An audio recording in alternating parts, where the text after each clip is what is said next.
Theories of management. Theories of management എന്ന് പറഞ്ഞു കഴിഞ്ഞാൽ എന്താണ്? തിയറി എന്ന് പറഞ്ഞു കഴിഞ്ഞാൽ എന്താ?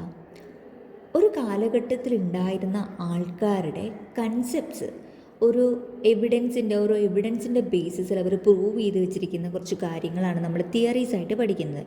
അപ്പം മാനേജ്മെൻറ്റിനെ കുറിച്ച് ഒരു കാലഘട്ടത്തിൽ ഉണ്ടായിരുന്ന ആൾക്കാരുടെ കൺസെപ്റ്റ്സാണ് നമ്മളിപ്പോൾ ഇവിടെ തിയറീസ് ഓഫ് മാനേജ്മെൻ്റ് ആയിട്ട് പഠിക്കുന്നത്. അതിനെ നമ്മൾ 3 ക്ലാസിഫൈ ചെയ്തിട്ടുണ്ട്: classical theory, neo classical theory and modern theory. ഇനി ഇത് ഓരോന്നും ഡിസ്ക്രൈബ് ചെയ്ത് പറയുന്നുണ്ട്. ഒന്നാമത്തേതാണ് ക്ലാസിക്കൽ തിയറി. ഇനി ഈ ക്ലാസിക്കൽ തിയറിയെ തന്നെ വീണ്ടും ക്ലാസിഫൈ ചെയ്തിട്ടുണ്ട്: bureaucratic model, scientific management and process management.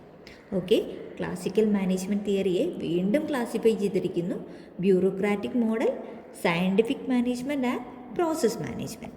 ഇനി എന്താണ് ബ്യൂറോക്രാറ്റിക് മാനേജ്മെൻറ്റ് തിയറി എന്ന് നോക്കാം. ഈ ബ്യൂറോക്രാറ്റിക് മാനേജ്മെൻറ്റ് തിയറി എന്ന് പറയുന്ന കൺസെപ്റ്റ് കൊണ്ടുവന്ന ആൾ മാക്സ് വെബറാണ്. അപ്പം മാക്സ് വെബറിൻ്റെ കൺസെപ്റ്റ്സിൽ ഒരു ഓർഗനൈസേഷൻ്റെ മാനേജ്മെൻ്റ് എന്ന് പറയുന്നത് എങ്ങനെയാണ്? ഓർഗനൈസേഷനെ ഹൈറാർക്കി ആയിട്ട് സെറ്റ് ചെയ്തിരിക്കുന്നു. നമ്മൾ മാസ്ലോസ് ഹൈറാർക്കി കണ്ടിട്ടില്ലേ, പിരമിഡലായിട്ട്. അപ്പം ഇങ്ങനെ ഹൈറാർക്കി ആയിട്ട് സെറ്റ് ചെയ്തിട്ട് അതിൽ ഓരോ ലെവലിലുള്ള ആൾക്കാർക്കും ഓരോ സ്പെസിഫൈഡ് ജോബ് കൊടുത്തിരിക്കുന്നു. അതിലൊരു ലൈൻ ഓഫ് കൺട്രോളും ഒരു അതോറിറ്റിയും ഉണ്ട് എന്നാണ് മാക്സ് വെബറിൻ്റെ കൺസെപ്റ്റ്സിൽ ഒരു മാനേജ്മെൻറ്റിനെ പറയുന്നത്. മാനേജ്മെൻറ്റ് എങ്ങനെ ഓർഗനൈസ് ചെയ്യാമെന്ന് പറയുന്നത്. And next one is scientific management theory. ഈ സയൻറ്റിഫിക് മാനേജ്മെൻറ്റ് തിയറിയിൽ 3 പേരുടെ കൺസെപ്റ്റ്സ് ആണുള്ളത്. അതിലൊന്നാമത്തെ ആളാണ് ഫ്രെഡറിക് ടൈലർ. ഈ ടൈലർ പറഞ്ഞിരിക്കുന്നത് എന്താണ്? നമ്മൾ ഇതിൻ്റെ ഹെഡിങ് എന്താണ്? Scientific management theory. അപ്പോൾ ടൈലർ പറഞ്ഞിരിക്കുന്നത് എങ്ങനെയാണ് നമ്മളുടെ ഒരു ഓർഗനൈസേഷൻ്റെ ജോബിനെ പല എലമെൻറ്റ്സ് ആയിട്ട് ബ്രേക്ക് ചെയ്യുക. ഈ എലമെൻറ്റ്സിനെ എലമെൻറ്റ്സായി ബ്രേക്ക് ചെയ്തിട്ട് ഓരോ ജോബും പെർഫോം ചെയ്യാനായിട്ട് നമ്മൾ സയൻറ്റിഫിക് മെത്തേഡ്സ് യൂസ് ചെയ്യാമെന്നാണ് ടൈലർ പറഞ്ഞത്. അപ്പം ട്രെയിനിങ് കൊടുക്കാൻ വേണ്ടിയിട്ടും സെലക്ഷന് വേണ്ടിയിട്ടും എംപ്ലോയി ഡെവലപ്മെൻറ്റിനും ഒക്കെ നമുക്ക് എന്ത് യൂസ് ചെയ്യാം എന്ന് പറയുന്നു? സയൻറ്റിഫിക് പ്രൊസീജിയേഴ്സ് യൂസ് ചെയ്യാം. അപ്പോൾ സയൻറ്റിഫിക് മാനേജ്മെൻറ്റ് തിയറിയിൽ ഒന്നാമത്തെ കൺസെപ്റ്റ് വെച്ചത് ഫ്രെഡറിക് ടൈലറാണ്. സയൻസ് യൂസ് ചെയ്യുക, സയൻറ്റിഫിക് മെത്തേഡ്സ് യൂസ് ചെയ്യുക എന്നാണ് ആര് പറഞ്ഞത്? ടൈലർ പറഞ്ഞത്. ഇനി രണ്ടാമത് പറഞ്ഞതാണ് ഫ്രാങ്ക് ആൻഡ് ഗിൽബർട്ട്. ഈ ഫ്രാങ്ക് ആൻഡ് ഗിൽബർട്ടിൻ്റെ കൺസെപ്റ്റ്സിൽ അവർ പറയുന്നത് എങ്ങനെയാണെന്ന് വെച്ച് കഴിഞ്ഞാൽ, വർക്കിൽ ടൈമിന് ഇമ്പോർട്ടൻസ് ഉണ്ട്. നമ്മൾ ചെയ്യുന്ന ഓരോ വർക്കിനും ടൈമിന് അതിൻ്റേതായ ഇമ്പോർട്ടൻസ് ഉണ്ട്. അതായത് നമ്മളൊരു വർക്ക് ചെയ്യുന്നതിന് മുന്നേ അത് ചെയ്ത് തീർക്കാൻ നമ്മൾ എത്ര സമയമെടുക്കും എന്ന് നമ്മൾ എസ്റ്റിമേറ്റ് ചെയ്യുന്നത് വളരെ ഇമ്പോർട്ടൻ്റ് ആണ് എന്നാണ് ഫ്രാങ്ക് ആൻഡ് ഗിൽബർട്ട് പറയുന്നത്. മൂന്നാമത് പറയുന്നയാളാണ് നമ്മുടെ ഹെൻറി ഗാൻറ്റ്. നമ്മൾ കേട്ടിട്ടുണ്ട് ഗാൻ ചാർട്ടിനെ കുറിച്ച്. ഈ ഗാൻ ചാർട്ട് ഡെവലപ്പ് ചെയ്ത ആളാണ് ഹെൻറി ഗാൻറ്റ്. ഹെൻറി ഗാൻറ്റ് പറയുന്നത് എങ്ങനെയാണ്? എക്സ് ആക്സിസും വൈ ആക്സിസും ഉണ്ട്. ഒരു ഗ്രാഫിക്കൽ റെപ്രസെൻറ്റേഷനിൽ നമുക്ക് ടൈമിനെയും നമ്മുടെ ആക്ടിവിറ്റിയെയും റെപ്രസെൻറ്റ് ചെയ്ത് നമ്മുടെ വർക്കിനെ പ്ലാൻ ചെയ്ത് ഒരു ഓർഗനൈസേഷൻ റൺ ചെയ്യാമെന്നാണ് ഹെൻറി ഗാൻ പറയുന്നത്. അപ്പോൾ ഇത്രയുമാണ് സയൻറ്റിഫിക് മാനേജ്മെൻറ്റ് തിയറി വരുന്നത്. ഇനി next process management theory. Classical management തിയറിയിലെ ലാസ്റ്റ് വൺ ആണ്, അതായത് തേർഡ് വൺ ആണ് process management theory. Process management തിയറിയിൽ ഈ കൺസെപ്റ്റ് പറയുന്നത് എങ്ങനെയാണെന്ന് വെച്ച് കഴിഞ്ഞാൽ, ഒരു ഓർഗനൈസേഷൻ റൺ ചെയ്യുന്നത് ഒരു പ്രോസസ്സ് വഴിയാണ്. അതായത് പ്ലാനിങ്, ഓർഗനൈസിങ്, കൺട്രോളിങ്, കോർഡിനേറ്റിംഗ്, അങ്ങനെ ഓരോ കാര്യങ്ങൾ വെച്ച് മാനേജീരിയൽ ആക്ടിവിറ്റീസ് റൺ ചെയ്യിക്കുന്നത് ഒരു പ്രോസസ്സായിട്ടാണ് എന്നാണ് പ്രോസസ് മാനേജ്മെൻറ്റ് തിയറി പറയുന്നത്. അപ്പോൾ നമ്മൾ പറഞ്ഞുകൊണ്ടിരുന്നത് തിയറീസ് ഓഫ് മാനേജ്മെൻ്റ് ആണ്. തിയറീസ് ഓഫ് മാനേജ്മെൻറ്റിൽ ഒന്നാമത്തതാണ് classical management theory. Classical management തിയറിയെ വീണ്ടും ഡിവൈഡ് ചെയ്തിരിക്കുന്നു: ബ്യൂറോക്രാറ്റിക് മോഡൽ. ബ്യൂറോക്രാറ്റിക് മോഡലിനെ കുറിച്ച് പറഞ്ഞത് മാക്സ് വെബറാണ്. പിന്നെ പറഞ്ഞത് സയൻറ്റിഫിക് മാനേജ്മെൻറ്റ് തിയറിയാണ്. സയൻറ്റിഫിക് മാനേജ്മെൻറ്റ് തിയറിയെക്കുറിച്ച് 3 പേര് പറഞ്ഞിട്ടുണ്ട്: ഫ്രെഡറിക് ടൈലറും Frank and Gilbert and Henry ഗാനും. പിന്നെ ലാസ്റ്റ് വൺ, തേർഡ് വൺ എന്ന് പറയുന്നത് പ്രോസസ് മാനേജ്മെൻറ്റ് തിയറിയാണ്. ആൻഡ് നെക്സ്റ്റ് മെയിൻ ക്ലാസിഫിക്കേഷനാണ് neo classical theory. Neo classical തിയറിയെ എഗെയിൻ രണ്ടായിട്ട് ഡിവൈഡ് ചെയ്തിട്ടുണ്ട്. ഹ്യൂമൻ റിലേഷൻസ് മാനേജ്മെൻറ്റ് തിയറിയും ബിഹേവിയറൽ സയൻസ് മാനേജ്മെൻറ്റ് തിയറിയും. ഇനി ഓരോന്നും എന്താണെന്ന് നോക്കാം. ഹ്യൂമൻ റിലേഷൻസ് മാനേജ്മെൻറ്റ് തിയറിയെക്കുറിച്ച് ഒന്നാമതേ പറഞ്ഞത്, ഏറ്റവും ആദ്യം ഈ തിയറിയെക്കുറിച്ച് പറഞ്ഞത് എൽട്ടൺ മായോ ആണ്. എൽട്ടൺ മായോ ഒരു ഓസ്ട്രേലിയൻ സൈക്കോളജിസ്റ്റാണ്. അപ്പോൾ നമുക്കറിയാം സൈക്കോളജിസ്റ്റ് എന്ന് പറയുമ്പോൾ അദ്ദേഹം തിങ്ക് ചെയ്യുന്ന ഒരു സൈക്കോളജിക്കൽ ലെവലിലായിരിക്കും. അപ്പോൾ അദ്ദേഹം പറഞ്ഞിരിക്കുന്നത് ഇങ്ങനെയാണ്: നമ്മൾ ഒരാൾ വർക്ക് ചെയ്തുകൊണ്ടിരിക്കുമ്പോൾ നമ്മൾ കണ്ടിന്യൂസ് ആയിട്ട് അയാളെ മോണിറ്റർ ചെയ്തുകൊണ്ടിരുന്നു കഴിഞ്ഞാൽ അയാളുടെ വർക്കിൽ നിന്ന് ഡിസ്ട്രാക്റ്റഡ് ആവും. ഹോത്രോൺ എഫക്റ്റിനെ കുറിച്ചാണ് ആര് പറഞ്ഞത്? എൽട്ടൺ മായോ പറഞ്ഞത്. ഇപ്പോൾ നമ്മൾ തന്നെ ആയാലും നമ്മൾ എക്സാം എഴുതിക്കൊണ്ടിരിക്കുന്നതിൻ്റെ ഇടയ്ക്ക് നമ്മുടെ ടീച്ചർ നമ്മുടെ അടുത്ത് വന്നിരുന്നു കഴിഞ്ഞാൽ നമ്മുടെ കോൺസെൻട്രേഷൻ മാറില്ലേ? അത് തന്നെയാണ് ഹോത്രോൺ എഫക്റ്റിൽ എൽട്ടൺ മായോ പറഞ്ഞിരിക്കുന്നത്. നമ്മളൊരു എംപ്ലോയിയെ കണ്ടിന്യൂസ് ഒബ്സർവ് ചെയ്തുകൊണ്ടിരുന്നു കഴിഞ്ഞാൽ, ബീയിങ് ഒബ്സർവ്ഡ് ആണെന്ന് കണ്ടു കഴിഞ്ഞാൽ അയാൾ ഡിസ്ട്രാക്ഷൻ ഉണ്ടാവും. അപ്പം അയാളുടെ വർക്കിൻ്റെ പ്രൊഡക്ടിവിറ്റി കുറയും. അപ്പം അത് ചെയ്യാൻ വേണ്ടിയിട്ട് നമുക്ക് അവർക്ക് നല്ല ഫിസിക്കൽ ഫെസിലിറ്റീസ് കൊടുത്ത് അവർക്ക് ഫുൾ ഫ്രീ ആയിട്ട് വർക്ക് ചെയ്യാൻ പറ്റണമെന്നാണ് ഹ്യൂമൻ റിലേഷൻസ് മാനേജ്മെൻറ്റ് തിയറിയിൽ എൽട്ടൺ മായോ പറഞ്ഞത്. ഇനി രണ്ടാമത് പറഞ്ഞത് മേരി പാർക്കർ ഫോളട്ടാണ്. ഈ മേരി പാർക്കർ ഫോളട്ട് പറഞ്ഞിരിക്കുന്നത് നമ്മളുടെ എംപ്ലോയീസിന് പാർട്ടിസിപ്പേറ്റീവ് ഡിസിഷൻ മേക്കിംഗ് വേണമെന്നാണ്. നമ്മൾ പവർ യൂസ് ചെയ്തിട്ട് അവരെ കൊണ്ട് ജോലി ചെയ്യിക്കുന്നതിന് പകരം അവരുടെ അഭിപ്രായങ്ങൾ കൂടി എടുത്തിട്ട് പാർട്ടിസിപ്പേഷൻ, അവരുടെ ഡിസിഷൻ മേക്കിങ്ങിൽ അവരുടെ പാർട്ടിസിപ്പേഷനും കൂടെ എടുത്ത് നമ്മൾ വർക്ക് ചെയ്ത് കഴിഞ്ഞാൽ കുറച്ചും കൂടെ എഫക്റ്റീവ് ആവും. ഒരു clear cut channel of communication establish ചെയ്തുകൊണ്ട് നമ്മൾ അവരെയും കൂടെ ഡിസിഷൻ മേക്കിങ്ങിൽ യൂസ് ചെയ്ത് കഴിഞ്ഞാൽ നമുക്ക് എഫക്റ്റീവായിട്ടുള്ള പ്രോഡക്റ്റ് കിട്ടും, നമ്മുടെ ഒബ്ജക്റ്റീവ് മീറ്റ് ചെയ്യാൻ പറ്റുമെന്നാണ് Mary Parker Follett human relations management തിയറിയിൽ പറഞ്ഞത്. അപ്പം നിയോ ക്ലാസിക്കൽ തിയറിയിൽ ഹ്യൂമൻ റിലേഷൻസ് മാനേജ്മെൻറ്റ് തിയറിയാണ് പറഞ്ഞത്. രണ്ട് പേരാണ് അതിനെക്കുറിച്ച് പറഞ്ഞിരിക്കുന്നത്. എൽട്ടൺ മായോ പറഞ്ഞിരിക്കുന്നത് ഹോത്രോൺ എഫക്റ്റിനെ കുറിച്ചും, മേരി പാർക്കർ ഫോളട്ട് പറഞ്ഞിരിക്കുന്നത് എന്താണ്? പാർട്ടിസിപ്പേറ്റീവ് ഡിസിഷൻ മേക്കിംഗ് യൂസ് ചെയ്യുക എന്നാണ് നിയോ ക്ലാസിക്കൽ തിയറിയിൽ ഹ്യൂമൻ റിലേഷൻസ് മാനേജ്മെൻറ്റ് തിയറി പറയുന്നത്. ഇനി നിയോ ക്ലാസിക്കൽ തിയറിയിൽ രണ്ടാമത്തെ കൺസെപ്റ്റാണ് ബിഹേവിയറൽ സയൻസ് മാനേജ്മെൻറ്റ് തിയറി. അപ്പോൾ ബിഹേവിയറൽ സയൻസ് മാനേജ്മെൻറ്റ് തിയറി കുറച്ച് ആൾക്കാർ ഒന്നിച്ചാണ് പറഞ്ഞിരിക്കുന്നത്. എബ്രഹാം മാസ്ലോ നമ്മൾ കേട്ടിട്ടുണ്ട്, നമ്മൾ ഫസ്റ്റ് ഇയർ തൊട്ട് കേൾക്കുന്ന ആളാണ് Abraham Maslow. Then Chester Barnard, Douglas McGregor and Rensis Likert. ഈ 4 പേരാണ് ബിഹേവിയറൽ സയൻസ് മാനേജ്മെൻറ്റ് തിയറിയെക്കുറിച്ചുള്ളൊരു കോൺസെപ്റ്റ് വെച്ചിരിക്കുന്നത്. നമുക്ക് ഓരോന്നും എന്താണെന്ന് നോക്കാം. വളരെ സിമ്പിളാണ്. മാസ്ലോസ് തിയറി ഓഫ് മോട്ടിവേഷൻ പറയുന്നത്, according to this theory human beings have a variety of needs to motivate them to work ചെയ്യാൻ കുറേ മോട്ടിവേഷൻസ് വേണം. വെറൈറ്റി ഓഫ് നീഡ്സ് ഉണ്ടായിട്ടാണ് അവർ വർക്ക് ചെയ്യാനായിട്ട് മോട്ടിവേറ്റഡ് ആകുന്നത്. ഇപ്പം നമ്മൾ തന്നെ ആയാലും നമ്മളുടെ എക്സാമിന്, മാനേജ്മെൻറ്റിൻ്റെ എക്സാം പാസ്സാവണം എന്നുള്ളതാണ് നമ്മളുടെ നീഡ്. ആ നീഡിൽ നിന്ന് മോട്ടിവേറ്റഡ് ആയിട്ടാണല്ലോ നമ്മളിപ്പോൾ ഇത് പഠിക്കുന്നത്. അപ്പം ഒരു വർക്ക് ചെയ്യുമ്പം, ഒരു ഓർഗനൈസേഷൻ റൺ ചെയ്യുമ്പം ഇതുപോലെ ഓരോരുത്തരുടെയും നീഡുണ്ട്. ആ നീഡിനെ മോട്ടിവേറ്റ് ചെയ്ത് കഴിഞ്ഞാൽ വർക്ക് ചെയ്യാൻ പറ്റും എന്നാണ് മാസ്ലോസ് തിയറി ഓഫ് മോട്ടിവേഷൻ പറയുന്നത്. അപ്പോൾ നമ്മൾ പഠിച്ചിട്ടുണ്ട് Maslow's hierarchy of needs, psychological needs of motivation, മാനേജ്മെൻറ്റിൽ എങ്ങനെയാണ് മാസ്ലോസ് തിയറി ഇംപ്ലിമെൻറ്റ് ചെയ്തിരിക്കുന്നത്. അപ്പം ഫിസിയോളജിക്കൽ നീഡ്സിൽ വന്നിരിക്കുന്നത് എങ്ങനെയാണ്? These are basic needs required for survival and maintenance of life. നമ്മുടെ ലൈഫ് മെയിൻറ്റെയിൻ ചെയ്യാൻ വേണ്ടിയിട്ടുള്ള basic needs, food, clothing, shelter etcetera. Then next is safety needs.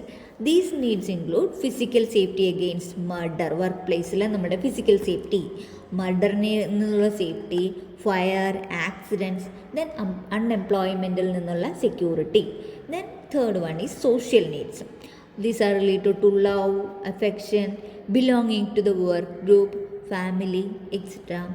And esteem needs, these needs, ego needs derived from achievement, mastery, independence, or status, dominance, prestige. Then managerial responsibilities. Then fifth one is self-actualization needs. These needs are fulfil the real mission of one's life. That means എന്താ? These include realising നമ്മുടെ personal potentials realise ചെയ്യുക, നമ്മുടെ self fulfilment, then we are seeking our personal growth, peak experience. അപ്പം ഇത്രയുമാണ് Maslow's theory of motivation. Next one is Chester ബർണാർഡിൻ്റെ തിയറി. Chester Barnard ഒരു telecommunication executive ആണ്. അതപ്പം അദ്ദേഹം ടെലികമ്മ്യൂണിക്കേഷൻ എക്സിക്യൂട്ടീവ് ആയതുകൊണ്ട് നമുക്ക് അവിടെ തന്നെ ഒരു ക്ലൂ ഉണ്ട്, കമ്മ്യൂണിക്കേഷൻ. അപ്പോൾ അദ്ദേഹം പറയുന്നത് കമ്മ്യൂണിക്കേഷൻ്റെ ഇമ്പോർട്ടൻസിനെ കുറിച്ചാണ്. 7 essential rules of communication system. ഒരു ഓർഗനൈസേഷനിൽ 7 എസെൻഷ്യൽ റൂൾസ് എന്തൊക്കെയാണ്? ഒന്നാമത്തത്, ഒരു ഓർഗനൈസേഷനിൽ ഡെഫിനറ്റ് ആയിട്ടുള്ളൊരു ചാനൽ ഓഫ് കമ്മ്യൂണിക്കേഷൻ ഉണ്ടായിരിക്കണം. അതുപോലെ തന്നെ ആ ഓർഗനൈസേഷനിലുള്ള ഓരോ എംപ്ലോയിക്കും അവിടെയുള്ള കമ്മ്യൂണിക്കേഷനെയും അതിൻ്റെ ഉള്ള ആക്സസിനെയും കുറിച്ച് ക്ലിയർ കിട്ടുന്ന നോളജ് ഉണ്ടായിരിക്കണം. ആൻഡ് നമ്മൾ കൊടുക്കുന്ന കമ്മ്യൂണിക്കേഷൻസ് എപ്പോഴും ഷോർട്ടായിരിക്കണം, ഡയറക്റ്റ് ആയിരിക്കണം. ദെൻ കമ്മ്യൂണിക്കേഷൻ ഹാൻഡിൽ ചെയ്യുന്ന ആൾക്കാർക്ക് അഡിക്വേറ്റ് സ്കില്ലുണ്ടായിരിക്കണം. വർക്കിംഗ് ടൈമിൽ കമ്മ്യൂണിക്കേഷനിൽ ഇൻട്രപ്ഷൻസ് ഒന്നും വരാൻ പാടില്ല. കമ്മ്യൂണിക്കേഷൻ എപ്പോഴും ഹോണസ്റ്റ് ആയിരിക്കണം. ഇത്രയുമാണ് ചെസ്റ്റർ ബർണാർഡ് പറയുന്നത്. ആൻഡ് നെക്സ്റ്റ് പറയുന്നത് ആരാ? മെഗ്രിഗറാണ്. മെഗ്രിഗർ 2 തിയറി പറയുന്നുണ്ട്, theory X and theory Y. അപ്പം തിയറി എക്സ് എന്ന് പറയുന്നത് കംപ്ലീറ്റ്ലി അതോറിറ്റേറ്റീവ് മാനേജ്മെൻറ്റ് സ്റ്റൈലിനെ കുറിച്ചാണ് പറയുന്നത്. അപ്പം മെഗ്രിഗറുടെ കൺസെപ്റ്റിൽ തിയറി എക്സ് പറയുന്നത് എങ്ങനെയാണെന്ന് വെച്ച് കഴിഞ്ഞാൽ, അവരുടെ ഓർഗനൈസേഷനിലെ എംപ്ലോയീസ് എല്ലാവരും ഭയങ്കര ലേസിയാണ്, ആർക്കും വർക്ക് ചെയ്യാൻ ഇഷ്ടമില്ല, അതുകൊണ്ട് ആരും റെസ്പോൺസിബിലിറ്റീസ് ഒന്നും ഏറ്റെടുക്കില്ല. അവരെ നമ്മൾ പേടിപ്പിച്ചാൽ മാത്രമേ നമ്മുടെ വർക്ക് അവർ ചെയ്തു തരത്തുള്ളൂ. ഏകദേശം നമ്മുടെ ഹിറ്റ്ലർ ടൈപ്പ്. അതാണ് തിയറി എക്സ് പറയുന്നത്. ആൻഡ് തിയറി വൈ പറയുന്നത് ഈ തിയറി എക്സിൻ്റെ നേരെ ഓപ്പോസിറ്റാണ്. അതായത് അവരുടെ നാച്ചുറൽ എഫേർട്ട് ഇട്ട് വർക്ക് ചെയ്യും അവിടുത്തെ എംപ്ലോയീസ്. അതുകൊണ്ട് അവർക്ക് സെൽഫ് കൺട്രോൾ ഉണ്ടാവും, ഓരോ ജോലി ചെയ്യുന്നതിനും സെൽഫ് ഡയറക്ഷൻസ് ഉണ്ടാവും. അവരുടെ ഒബ്ജക്റ്റീവ് ഓർഗനൈസേഷണൽ ഒബ്ജക്റ്റീവായിട്ട് അവർ ഏറ്റെടുക്കും. അവരുടെ ഓരോ ജോലിയിലും അവർ റെസ്പോൺസിബിൾ ആയിരിക്കും, ഹോണസ്റ്റ് ആയിരിക്കും, ഇന്നൊവേറ്റീവായിട്ടുള്ള പ്രോബ്ലം സോൾവിങ് ഉണ്ടാവും. നമ്മൾക്ക് അവരുടെ ഡിസിഷൻ മേക്കിങ്ങിൽ പാർട്ടിസിപ്പേറ്റ് ചെയ്യാൻ പറ്റും. അങ്ങനെ ചെയ്ത് കഴിയുമ്പം അവരൊന്നിച്ച് നമ്മുടെ കൂടെ വർക്ക് ചെയ്ത് കഴിയുമ്പം നമ്മളുടെ പ്രൊഡക്ടിവിറ്റി കൂടും. അപ്പോൾ ഇതാണ് മെഗ്രിഗറുടെ എക്സ് ആൻഡ് വൈ തിയറി. എക്സിൻ്റെ നേരെ ഓപ്പോസിറ്റാണ് വൈ തിയറി പറയുന്നത്. And next is Likert system for management. ഈ ലൈക്കറ്റ് സിസ്റ്റം എന്ന് പറയുന്നത് the classified management styles into 4 categories based on type of working relationship between superior and subordinate. ഈ superiors and subordinates തമ്മിലുള്ള ഒരു വർക്കിംഗ് എൻവയോൺമെൻറ്റ്, റിലേഷൻഷിപ്പ് എങ്ങനെയാണ് എന്നാണ് ഈ റെന്നിസ് ലൈക്കട്ട് പറയുന്നത്. 4 ടൈപ്പ് പറയുന്നുണ്ട്: exploitative autocratic, benevolent authoritative, consultative, participative. അപ്പം എക്സ്പ്ലോയിറ്റീവ് ഓട്ടോക്രാറ്റിക്, ഈ എക്സ്പ്ലോയിറ്റീവ് ഓട്ടോക്രാറ്റിക്കിൽ പറയുന്നത് there is no participation of workers with management in decision making due to low confidence in dum.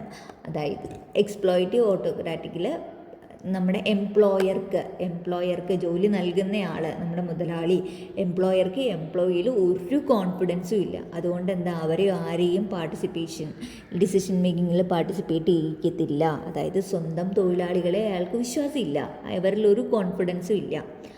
അതുകൊണ്ട് അവരെ ഇഗ്നോർ ചെയ്ത് അവരെ ത്രെട്ടൻ ചെയ്തിട്ടാണ് വർക്ക് ചെയ്യിപ്പിക്കുന്നത്. അതാണ് exploitative autocratic. Next is benevolent autocratic. Benevolent ഓട്ടോക്രാറ്റിക്കിൽ ഒരു മാസ്റ്റർ സെർവൻറ്റ് ടൈപ്പാണ്, മുതലാളി തൊഴിലാളി ടൈപ്പാണ്. മാസ്റ്റർ നമ്മുടെ പണ്ടത്തെ മറ്റേ അടിയാൻ കുടിയാൻ അങ്ങനത്തെ ടൈപ്പ് ഓഫ് സംഭവങ്ങൾ, master and servant type of റിലേഷൻഷിപ്പാണ് ഇവിടെ വരുന്നത്, സുപ്പീരിയറും സബോർഡിനേറ്റ്സും തമ്മിൽ. ഇവിടെ എങ്ങനെയാണ് ചെയ്യുന്നത് വെച്ച് കഴിഞ്ഞാൽ, ചെയ്യുന്ന ജോലിക്ക് സബോർഡിനേറ്റ്സിന് ഒരു ചെറിയ റിവാർഡ് കൊടുത്തിട്ടാണ് അവരവരുടെ ജോലി മെയിൻറ്റെയിൻ ചെയ്ത് കൊണ്ടുപോകുന്നത്. And next is consultative management theory. Consultative management തിയറിയിൽ എങ്ങനെയാണെന്ന് വെച്ച് കഴിഞ്ഞാൽ, ഡിസിഷൻ മേക്കിങ്ങിൽ അവരുടെ എംപ്ലോയീസിനെയും കൂടെ പാർട്ടിസിപ്പേറ്റ് ചെയ്യിക്കും. ഇപ്പോൾ എംപ്ലോയർ ഒരു ഇഷ്യൂ വന്നു കഴിഞ്ഞാൽ, അല്ലെങ്കിൽ ഒരു കാര്യം വന്നു കഴിഞ്ഞാൽ, അവരുടെ എംപ്ലോയീസിനോടും കൂടെ എന്ത് ചെയ്യിക്കും, കൺസൾട്ട് ചെയ്യും, എന്ത് ചെയ്യാൻ പറ്റും. That is consultative management theory. And next is participative management theory എന്ന് പറഞ്ഞു കഴിഞ്ഞാൽ, ഫുൾ കോൺഫിഡൻസ് ഓൺ എംപ്ലോയി, അതായത് ആ എംപ്ലോയർക്ക് അയാളുടെ എംപ്ലോയി ബെസ്റ്റ് ഔട്ട്പുട്ട് തരുന്ന നല്ല കോൺഫിഡൻസ് ആണുള്ളത്. അപ്പോൾ അതുകൊണ്ട് തന്നെ അവർക്ക് ഫ്രീ ആയിട്ട് വർക്ക് ചെയ്യാൻ പറ്റുന്നതുകൊണ്ട് ഹൈ പെർഫോമൻസ് ആയിരിക്കും അവർ തരിക. കാരണം അവരുടെ ഇന്നോവേറ്റീവ് ഐഡിയാസ് വെച്ചിട്ട് അവർ നല്ല രീതിയിലൊരു ഔട്ട്പുട്ട് കൊടുക്കും എന്നാണ് പാർട്ടിസിപ്പേറ്റീവ് മാനേജ്മെൻറ്റ് തിയറി പറയുന്നത്. And finally modern management theory. Modern management തിയറിയെ നമ്മൾ 3ആയിട്ട് ഡിവൈഡ് ചെയ്തിട്ടുണ്ട്: quantitative approach, system approach and contingency approach. ഇനി എന്താണ് ക്വാണ്ടിറ്റേറ്റീവ് അപ്രോച്ച്? എന്താണ് ക്വാണ്ടിറ്റി എന്ന് പറയുന്നത് എന്താണ്? നമ്പറാണ്. അപ്പം ഓർത്തിരിക്കാം നമുക്ക് എങ്ങനെയാണ് മാത്തമാറ്റിക്കൽ സിമ്പിൾസ് യൂസ് ചെയ്തിട്ട് മാനേജറിയൽ പ്രോബ്ലംസിനെ ഹാൻഡിൽ ചെയ്യുന്നതാണ് ക്വാണ്ടിറ്റേറ്റീവ് അപ്രോച്ച്. അപ്പം മാത്തമാറ്റിക്കൽ ടൂൾസ് പ്രോബ്ലംസ് സോൾവ് ചെയ്യാൻ വേണ്ടിയിട്ട് മാത്തമാറ്റിക്കൽ ടൂൾസ് യൂസ് ചെയ്യാൻ പറ്റും. Next is system approach. System approach എന്ന് പറയുന്നത് ഒരു മാനേജ്മെൻറ്റ് എന്ന് പറയുന്നത് അല്ലെങ്കിൽ ഓർഗനൈസേഷൻ എന്ന് പറയുന്നത് ഒരുപാട് സബ് സിസ്റ്റംസ് ഇൻക്ലൂഡ് ചെയ്തിട്ടുള്ള ഒരു വലിയ സിസ്റ്റമാണ്. കുറേ കുഞ്ഞു സബ് സിസ്റ്റംസ് ഇൻക്ലൂഡ് ചെയ്തിട്ടുള്ള ഒരു സിസ്റ്റമാണ് ഒരു ഓർഗനൈസേഷൻ എന്ന് പറയുന്നത്. അവിടെ 5 എലമെൻറ്റ്സ് ഉണ്ട്: input, processor, output, control and feedback. And finally contingency or situational approach. അപ്പോൾ കോണ്ടിജൻസി അപ്രോച്ച് അല്ലെങ്കിൽ സിറ്റുവേഷൻ അപ്രോച്ച് എന്ന് പറഞ്ഞു കഴിഞ്ഞാൽ ഒരു മാനേജ്മെൻറ്റ് പ്രോബ്ലം നമ്മൾ ഹാൻഡിൽ ചെയ്യുന്നത് ഒരു സിറ്റുവേഷൻ അനുസരിച്ചിട്ടെന്നാണ് contingency approach or system approach പറയുന്നത്. അപ്പം ഇത്രയുമാണ് മാനേജ്മെൻറ്റിൻ്റെ തിയറീസ് എന്ന് പറയുന്നത്. സിമ്പിളല്ലേ?